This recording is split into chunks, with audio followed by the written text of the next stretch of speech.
मिस्र के पिरामिड, बस नाम सुनते ही रूह कांप उठती है। सदियों से ये इमारतें विशेषज्ञों को हैरान करती रही हैं और आम लोगों की कल्पनाओं को जगाती रही हैं। इन्हें आखिर कैसे बनाया गया होगा? आज भी इतनी आधुनिक टेक्नोलॉजी होने के बाद भी पिरामिडों का निर्माण एक बहुत ही मुश्किल काम लगता है। जरा सोचो, उन विशाल पत्थरों को हिलाना, उन्हें इतनी सटीकता से रखना, और यह सब बिना क्रेन या बुलडोजर की मदद के करना, यह तो दिमाग हिला देने वाली बात है। लेकिन हमारे पूर्वज कोई मामूली लोग नहीं थे। वो अपने काम के उस्ताद थे। पीढ़ी दर पीढ़ी चले आ रहे ज्ञान का उपयोग करते थे। फिरौन, आर्किटेक्ट और मजदूरों की दुनिया में आइए मेरे साथ पिरामिडों के रहस्यों को जानने के लिए। पिरामिड कैसे बनाए गए, यह समझने के लिए हमें पहले यह समझना होगा कि उन्हें क्यों बनाया गया। मिस्रवासी आफ्टर लाइफ में विश्वास करते थे, एक ऐसी जगह जहां फिरौन राज करना जारी रखते थे। पिरामिड केवल मकबरे नहीं थे, वे आफ्टर लाइफ के भव्य द्वार थे। इन विशाल संरचनाओं के अंदर आपको न केवल फिरौन का शरीर मिलेगा, बल्कि कल्पना से परे खजाने भी मिलेंगे। सोना, जवाहरात, हथियार और यहां तक कि रोजमर्रा की वस्तुओं को भी फिरौन के साथ आफ्टर लाइफ की यात्रा पर ले जाने के लिए दफनाया जाता था। पहले पिरामिड पुराने राज्य के समय में लगभग 2686 से 2181 ईसा पूर्व में बनाए गए थे। यह मिस्र में बड़ी समृद्धि और स्थिरता का समय था, जिसने फिरौन को इन स्मारकीय परियोजनाओं के लिए विशाल संसाधन समर्पित करने की अनुमति दी। पिरामिड बनाना कोई छोटी उपलब्धि नहीं थी। यह एक विशाल और जटिल प्रक्रिया थी, जिसमें कई चरण और असंख्य चुनौतियां शामिल थीं। इसके लिए भारी मात्रा में संसाधनों की आवश्यकता थी, मानव और भौतिक दोनों। पत्थरों को निकालने, आकार देने और परिवहन करने के लिए बहुत सारे श्रमिकों और उपकरणों की जरूरत थी। कार्यबल में हजारों कुशल मजदूर शामिल थे, जिनमें खदान कर्मी, पत्थर काटने वाले, राजमिस्त्री और लेखक शामिल थे। ये सभी अपने अपने कार्यों में निपुण थे और एक संगठित तरीके से काम करते थे। निर्माण की प्राथमिक सामग्री चूना पत्थर थी, जिसे पास के स्थानों से निकाला जाता था। यह पत्थर पिरामिड की संरचना के लिए आदर्श था। बाहरी आवरण के लिए इस्तेमाल किया जाने वाला सफेद चूना पत्थर नील नदी के उस पार तुरा से आता था। यह पत्थर पिरामिड को एक चमकदार और आकर्षक रूप देता था। ग्रेनाइट एक बहुत ही सख्त पत्थर आंतरिक कक्षों के लिए उपयोग किया जाता था और असवान के पास नदी के ऊपर से आता था। इसकी कठोरता और मजबूती इसे महत्वपूर्ण संरचनात्मक तत्वों के लिए उपयुक्त बनाती थी। इन सामग्रियों का परिवहन अपने आप में एक चुनौती थी। पत्थरों को निर्माण स्थल तक पहुंचाने के लिए बहुत मेहनत और योजना की आवश्यकता होती थी। पत्थरों को लकड़ी के स्लेज, रोलर्स और रस्सियों का उपयोग करके ले जाया जाता था, जिन्हें पुरुषों या बैलों की टीमों द्वारा खींचा जाता था। यह प्रक्रिया बहुत धीमी और श्रमसाध्य थी। नील नदी ने एक महत्वपूर्ण भूमिका निभाई, जो भारी पत्थरों के परिवहन के लिए एक राजमार्ग के रूप में काम करती थी। नदी के माध्यम से पत्थरों को दूर दूर तक ले जाया जा सकता था, जिससे निर्माण प्रक्रिया में तेजी आई। भाग 4, नींव रखना। शुरुआत से ही सटीकता। पिरामिड निर्माण की प्रक्रिया में सटीकता का महत्व पहले कदम से ही शुरू हो जाता है। पिरामिड बनाने में पहला कदम एक उपयुक्त स्थान चुनना था। यह स्थान न केवल भौगोलिक दृष्टि से उपयुक्त होना चाहिए, बल्कि ऐतिहासिक और सांस्कृतिक महत्व भी रखता था। पिरामिड आमतौर पर नील नदी के पश्चिमी तट पर बनाए जाते थे, जो डूबते सूरज और अधोलोक से जुड़े होते थे। यह स्थान पवित्र माना जाता था और इसे आत्माओं के यात्रा के लिए आदर्श माना जाता था। एक बार साइट चुने जाने के बाद असली काम शुरू हुआ।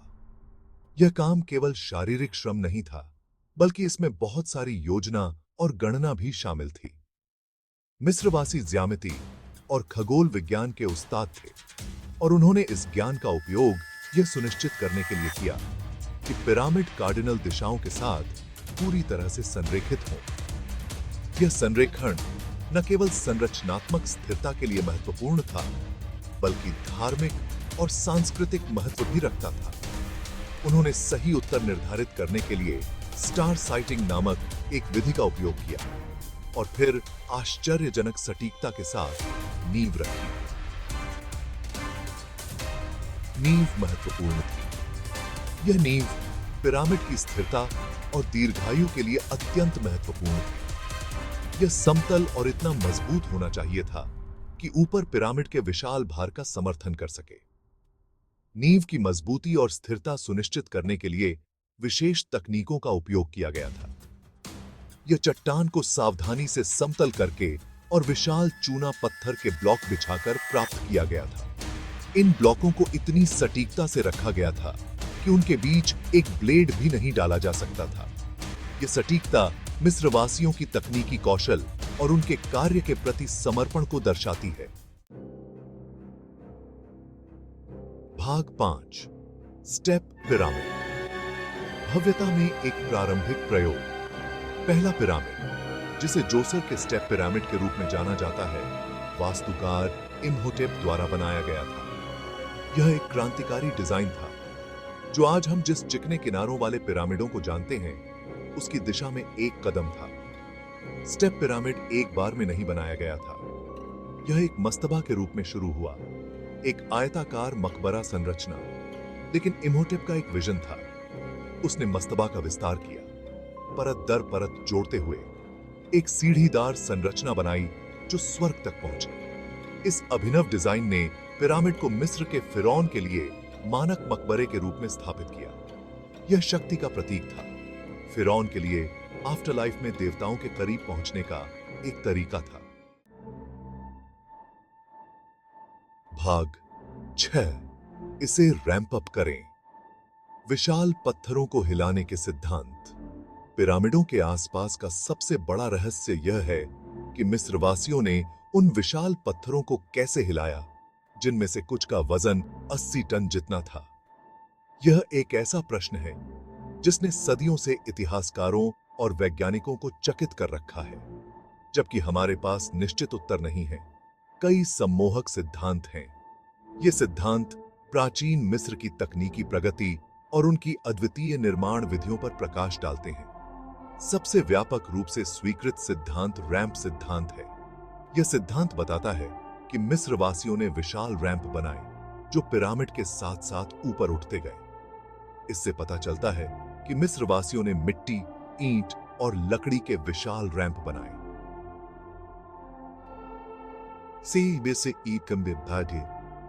जैसे जैसे पिरामिड ऊपर उठता गया, धीरे धीरे झुकाव बढ़ता गया। इन रैंपों का निर्माण बहुत ही सुनियोजित और सटीक तरीके से किया गया था। फिर पत्थरों को रस्सियों, रोलर्स और लीवर का उपयोग करके इन रैंपों को ऊपर खींचा गया। यह प्रक्रिया अत्यंत श्रमसाध्य और समय लेने वाली थी, लेकिन मिस्रवासियों की कुशलता और धैर्य का प्रमाण है।